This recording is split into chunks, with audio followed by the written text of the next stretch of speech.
Perayaan Tahun Baru Imlek kerap dimanfaatkan sebagian masyarakat untuk mencari berkah, seperti ratusan warga Penjaringan, Jakarta Utara. Senin siang mereka dengan Jakarta Utara.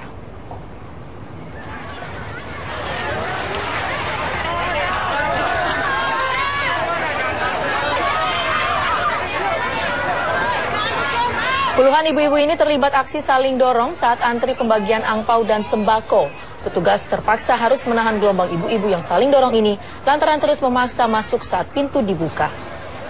Warga yang sudah antri sejak pagi tak sabar menunggu lama hingga akhirnya terlibat aksi saling dorong.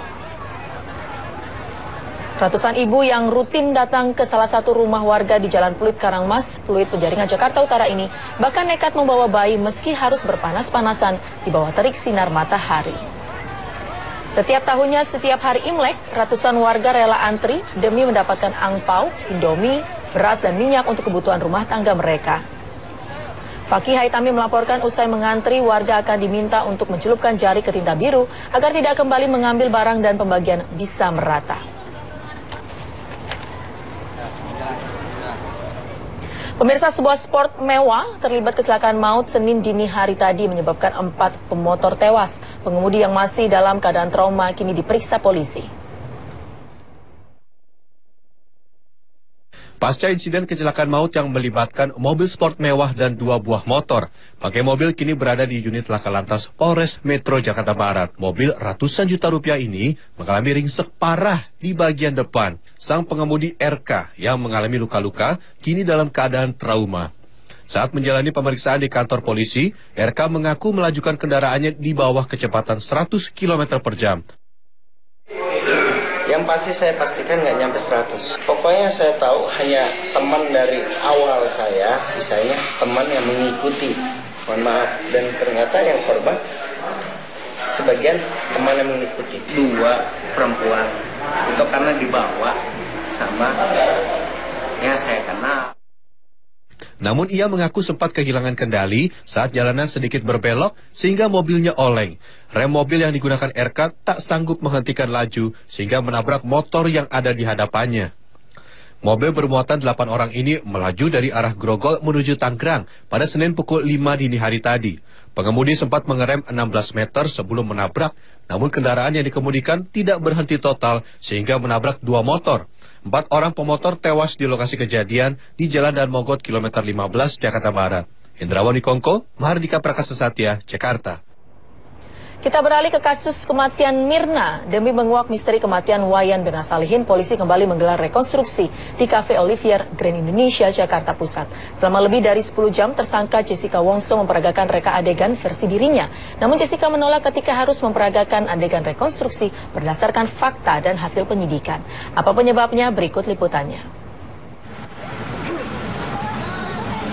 Proses rekonstruksi di Cafe Olivier pada Minggu siang berlangsung dengan 2 versi. Pertama adalah versi Jessica, serta versi yang diperoleh dari fakta-fakta dan keterangan saksi yang didapat penyidik. Rekonstruksi versi Jessica sendiri telah selesai. Dan akan dilanjutkan rekonstruksi kedua yang berdasarkan fakta-fakta serta keterangan saksi. Dalam proses rekonstruksi yang kedua di dalam kafe, tersangka Jessica Kumala Wongso menolak mengikutinya. Jessica merasa rekonstruksi tidak berdasarkan pengakuannya. Katanya penyidik menurut CCTV. Nah CCTV kita nggak lihat, suruh ikuti gitu kan nggak benar. Berarti kan dipaksa suruh ngaku kan kita. Ya, CCTV-nya kita kan nggak lihat. Kenapa di rekonstruksi seperti CCTV? Kecuali CCTV-nya kita lihat. Karena Jessica menolak mengikuti proses rekonstruksi versi fakta penyidikan, maka polisi menggantikan peran Jessica dengan pemeran pengganti.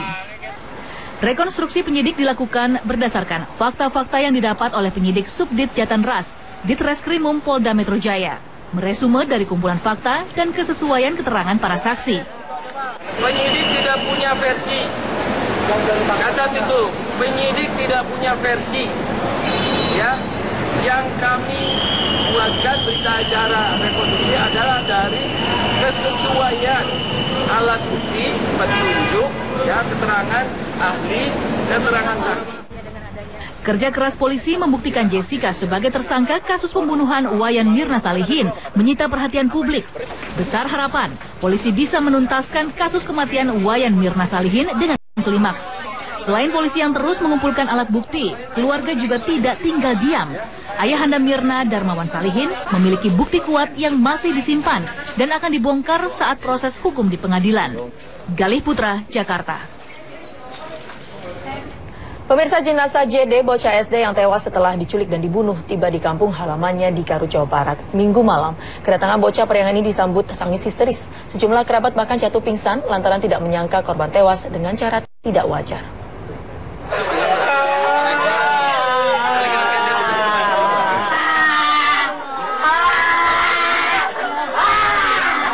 Minggu malam, rumah keluarga JD di Tanjung Kemuning, Tarogong, Garut, Jawa Barat, penuh suasana haru. Isak tangis keluarga menyambut kedatangan bocah yang jadi korban pembunuhan dan penculikan ini. Sejumlah kerabat histeris dan nyaris jatuh pingsan saat jasad korban dibawa ke dalam rumah. Keluarga tidak menyangka JD meninggal dengan cara tragis. Keluarga syok lantaran yakin korban dan keluarganya tidak punya musuh. Selama ini korban tinggal bersama ibunya pasca perceraian kedua orang tua. Keluarga bahkan baru tahu kabar kematian JD dari lurah yang tiba-tiba datang berkunjung. Karena TV kesingkat tinggalin ku bapak aja ya jamal aja nur ya budak di payan batuan. Aja nur ya budak di payan batuan dia kadangnya ya. Setelah disolatkan, almarhum langsung dikebumikan di pemakaman umum Tanjung Kemuning. Kini, terduga pelaku penculikan dan pembunuhan ini sudah diamankan polisi untuk diperiksa. Dede Rahardian, Garut, Jawa Barat. Kematian JD secara tragis menyisakan duka mendalam bagi keluarga. Keluarga tidak menyangka pelaku yang selama ini dikenal dekat dengan korban, bahkan sering mengantar mengaji tega melakukan tindakan keji. Keluarga yang emosi meminta pelaku dihukum mati. Matiin anak saya yang tidak berdosa, Bapak. Hukum mati aja, Bapak. Saya nggak ikhlas, Bapak. Nggak ikhlas, Bapak. Anak saya itu nggak berdosa. Hukum mati aja, Bapak. Hukum mati. Orang tua mana yang tidak akan sedih mengetahui anak tercintanya tewas mengenaskan. Sejumlah keluarga terlihat kewalahan menenangkan Zubaidah yang tidak henti-hentinya menangis meratapi kepergian anaknya yang pergi dengan cara tidak wajar. Kabar penculikan JD didapat dari putri tertuanya yang menerima pesan singkat dari tersangka yang meminta tebusan. JD diculik saat pulang sekolah Sabtu lalu dan tidak pulang hingga akhirnya ditemukan tewas di rumah tersangka di Lubang Buaya, Jakarta Timur. Diduga korban dengan mudahnya dibawa pelaku lantaran telah dikenal baik. Memang kenal sama warga korban, ya. Keluarga korban itu kenal dia. Karena memang sering juga dia mengantarkan ngaji, nunggu dia sampai anak itu ngaji, dan juga sampai anak sekolahnya juga dijemput sama dia. Gitu yang itu. Hingga kini, JA, pelaku yang ditangkap polisi di rumahnya mengaku tidak terlibat dalam penculikan dan pembunuhan korban. Ia mengaku hanya menjemput JD di kampus Universitas Indonesia, lalu membawanya ke rumah atas perintah dua orang yang tidak dikenalnya. Polisi dari Satreskrim Polres Depok sebelumnya telah melakukan pengintaian terhadap satu rumah yang dicurigai terdapat pelaku dan korban di Jalan Albaido, Lubang Buaya, Kecamatan Cipayung, Jakarta Timur. Petugas mengamankan pelaku dan menemukan korban sudah dalam keadaan tidak bernyawa di dalam kamar mandi rumah. Tim Liputan Trans 7.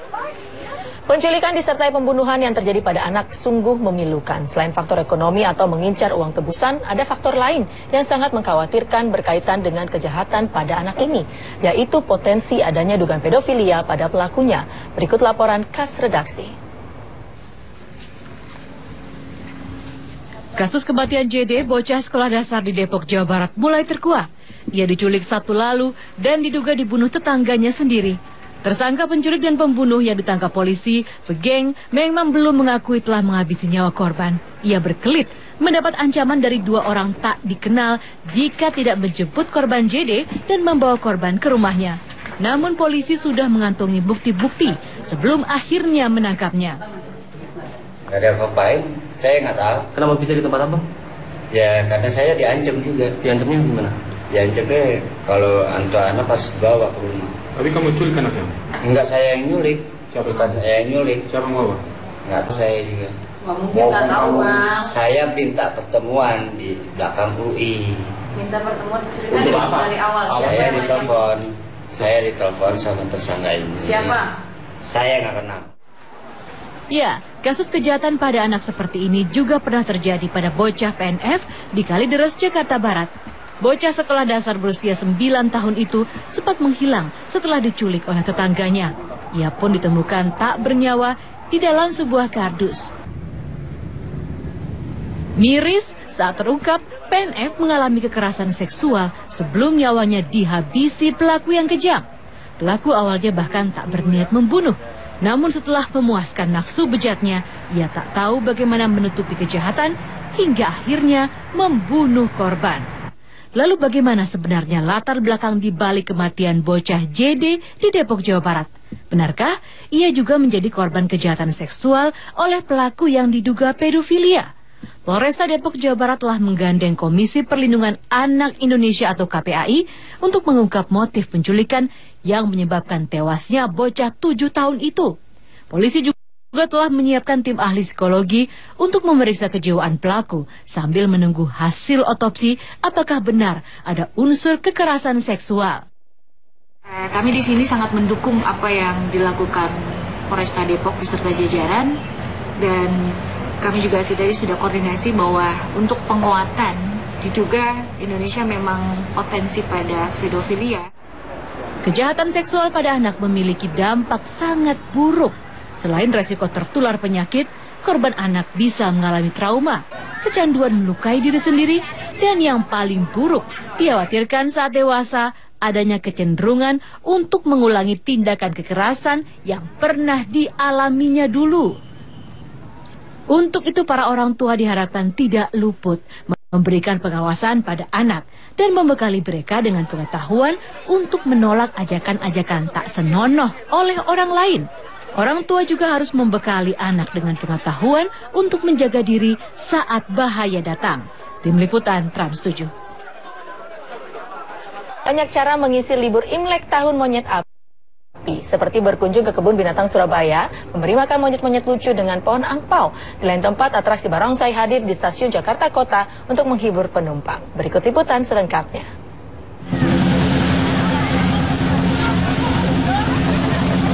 Ya, ada yang berbeda di kebun binatang Surabaya kali ini. Momen libur memperingati Tahun Baru Imlek Monyet Api dimanfaatkan untuk mengajak pengunjung memberi angpau berupa makanan kepada monyet di KBS. Pengunjung bahkan ikut memasang sendiri makanan-makanan di pohon angpau. Pohon pun lantas dipasang di area kandang dan monyet-monyet pun langsung menyerbu. Aksi monyet berebut makanan ini menarik perhatian pengunjung, terutama anak-anak. Jadi kita menarik dari tema Imlek itu sendiri, Monyet Api. Kemudian kita juga memperingati tanggal 30 Januari kemarin adalah Hari Primata Internasional. Jadi pada Imlek ini kita mengkonsentrasikan semua kegiatan kita di divisi primata. Jadi seperti yang dilihat tadi, kita memberi pohon angpau ke monyet ekor panjang dan kemudian ke lutung. Tidak hanya itu, pengunjung yang memiliki kupon angpau bisa menyaksikan pengundian pohon angpau berhadiah berbagai barang elektronik. Seru ya? Dengan tiket masuk Rp15.000 per orang, pengunjung dihibur dengan aneka satwa seperti menunggang gajah, kereta onta, sampai berfoto bersama satwa. Pemandangan berbeda juga terlihat di stasiun Jakarta Kota pada minggu kemarin. Para penumpang kereta komuter mendapat hiburan atraksi barongsai yang merupakan pagelaran budaya khas Tionghoa. Atraksi ini tentu jadi hiburan tersendiri bagi para pengunjung stasiun dan calon penumpang kereta. Saya kan ada barongsai tadi cuma itu. Kalau dengan adanya kartu multi trip ini selama Bang Nurul make itu cukup efektif nggak? Efektif sekali. Tidak hanya atraksi barongsai, para penumpang yang sedang menunggu kereta di stasiun juga mendapat souvenir gratis, yaitu kartu multi-chip. Kartu yang diperuntukkan bagi pengguna komuter ini memudahkan calon penumpang untuk naik kereta, sehingga tidak perlu antri, bahkan berdesak-desakan. Sosialisasi penggunaan kartu multi-chip ini dilakukan sepanjang Februari 2016.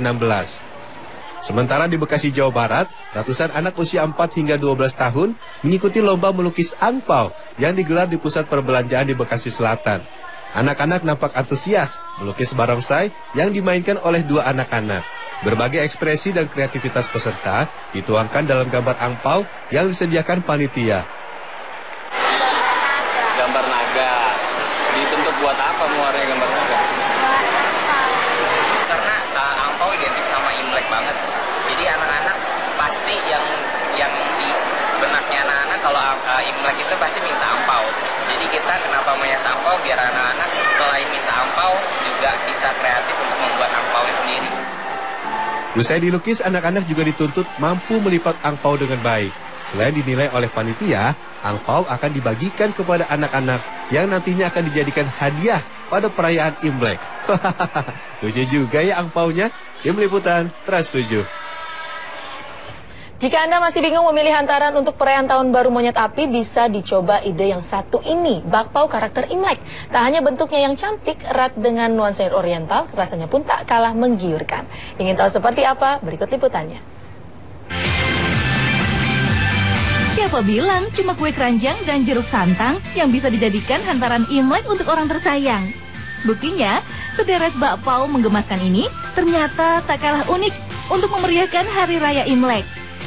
Kebetulan, saya kenal dengan si pembuat bakpao karakter ini. Yuk, ikut saya. Halo, Kenny. Hai. Sorry mengganggu waktunya nih. Ya. Aku di situ aja ya, boleh? Nah. Bakpao Imlek? Ya, jangan ragu untuk mencoba membuatnya di rumah. Karena bahannya sangat simpel. Cukup siapkan 300 gram tepung terigu yang sudah dicampur dengan 100 gram gula halus dan 1 sendok teh baking powder. 8 gram ragi instan, 175 ml air es, dan 30 gram mentega putih. Mentega putih selalu dipilih untuk membuat bakpao demi menghasilkan tekstur yang lembut. Tradisional, mengaduk dengan tangan juga bisa menjadi solusi untuk para bunda di rumah yang tidak memiliki mesin mixer. Untuk proses yang satu ini dibutuhkan kesabaran ekstra. Maklum saja, adonan harus dipastikan tercampur rata tanpa sisa. Kalau hasilnya sudah seperti ini, baru bisa dibentuk. Untuk membuat bakpao karakter Imlek, dibutuhkan warna-warni khas Imlek. Pewarna makanan kuning, merah, oranye, dan hitam. Supaya warnanya merata di seluruh bagian adonan, ada triknya loh. Adonan dipipihkan terlebih dahulu. Baru teteskan pewarna. Aduk hingga merata. Selanjutnya, adonan kembali dipipihkan untuk memasukkan ragam isi bakpao.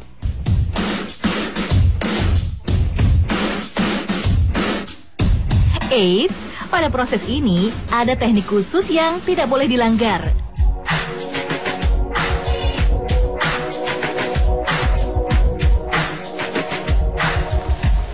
Setengahnya tetap tebal ya. Oh, ya. Maksudnya?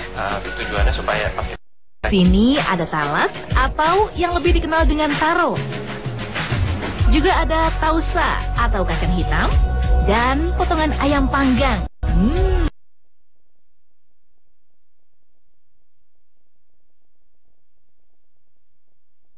Membuat cetakan huruf dari adonan.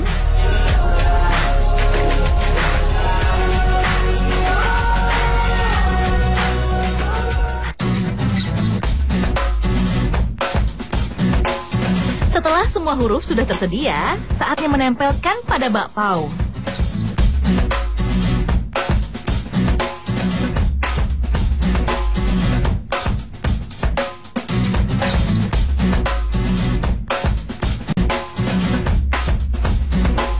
Sekarang, giliran membuat bakpao karakter Koko dan Cici.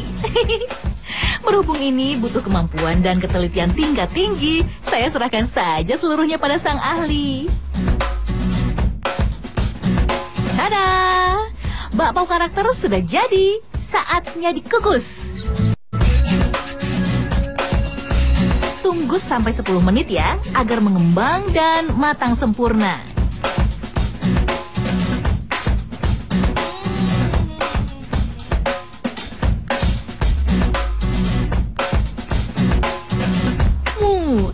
Siapa yang rela menolak kalau disuguhi deretan bakpao cantik ini? Nuansa Imleknya sungguh terasa. karakter monyetnya? Jangan sampai ketinggalan ya, karena monyet menjadi lambang perayaan Imlek tahun ini. Artinya, yang lahir pada tahun ini dan kelipatan 12 tahun sebelumnya adalah pemilik sio monyet. Halo adik-adik, siapa yang mau ini? Saya! Oke, bener banget. Lucu nggak? Lucu. Tebak, ini apa ayo? Bakpao. Ya udah, ayo dipilih, ini ada banyak rasa. Nah, kira-kira kamu... Sudah nggak sabar untuk menyajikannya ke bocah-bocah lucu ini. Wow, ternyata bakpao karakter sukses mendatangkan senyum, canda, dan tawa di tengah perayaan Tahun Baru Cina. Tengok saja, seolah tak ada kenyangnya adik-adik menyantap bakpao. Apalagi karakter yang mereka suka tersaji di depan mata. Pemirsa, sejenak kita ke mancanegara. Karnaval tahunan di Brasil berlangsung megah di tengah kekhawatiran merebaknya virus Zika di negeri Samba. Di lokasi terpisah, Karnaval Bolivia dibanjiri ribuan penonton dan disaksikan langsung aktor Hollywood. Berikut informasi selengkapnya. Meski dibayangi merebaknya wabah virus Zika, warga kota Sao Paulo, Brasil tetap larut dalam kegembiraan karnaval besar tahunan pada Sabtu malam waktu setempat. Karnaval dimeriahkan 10.000 artis dan kendaraan hias dan berparade di Sambodromo. Area parade di pusat kota Sao Paulo ini terang benderang dan penuh keceriaan. Satu-satunya pembeda antara perayaan tahun ini dibandingkan tahun sebelumnya adalah adanya imbauan pencegahan gigitan nyamuk yang ditampilkan di layar besar. Warga Brasil memilih untuk mengesampingkan sejenak kekhawatiran merebaknya virus Zika dan menikmati pesta ini. Pesta rakyat di Bolivia diramaikan pertunjukan ratusan penari menggunakan kostum warna-warni yang menarik. Karnaval tahunan di Oruro, Bolivia dirayakan dengan meriah dan dihadiri ribuan penonton yang memadati jalanan pinggiran kota. Sebanyak 130 peserta karnaval diarak berkeliling dengan kostum unik dan membawakan tarian tradisional Estrela. Tarian ini menggambarkan malaikat dan setan untuk menandakan perjuangan abadi antara kebaikan dan kejahatan para dewa kepercayaan rakyat Bolivia. Karnaval ini juga dihadiri aktor Amerika Serikat Edward Norton dan Presiden Bolivia Evo Morales yang ikut menari saat perayaan. Tuntas sudah redaksi siang edisi hari ini. Jangan lewatkan informasi terkini lainnya di redaksi sore pukul 15:45 waktu Indonesia Barat. Serenova, terima kasih. Sampai jumpa.